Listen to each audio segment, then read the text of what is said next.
Hello everyone, welcome to our YouTube channel Study Shape. This is chapter 4 Air.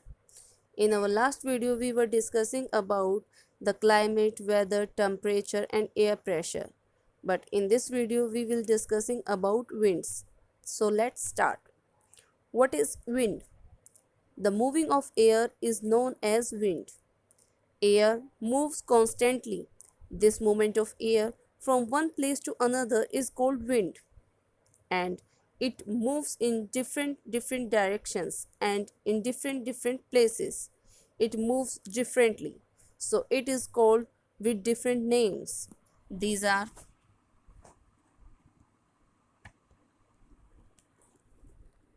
permanent winds, seasonal winds and local winds.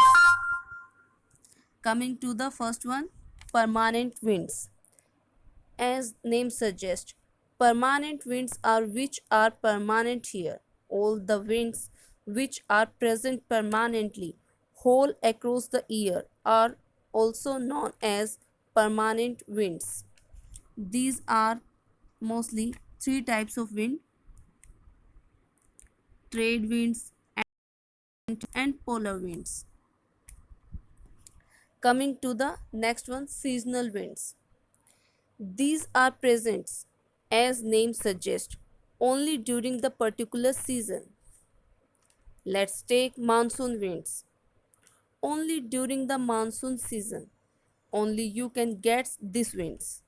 That is why this called monsoon winds or seasonal winds. These are also two types of winds: summer seasonal winds and winter seasonal winds. Now coming to the next one, local winds. The influence of these winds it felt only in that area, not in all the area. It is local or localized. Like for example, desert, you get heavy winds.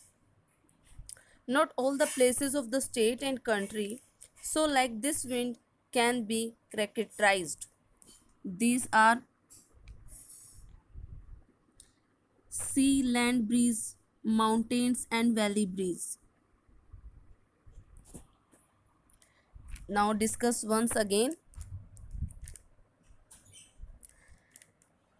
These winds can be characterized into three major categories, that is winds, which are present permanently the whole year across the regions.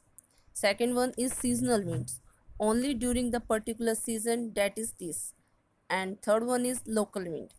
Local winds are the only for the local regions, like this we have on the different winds. So this is enough for today.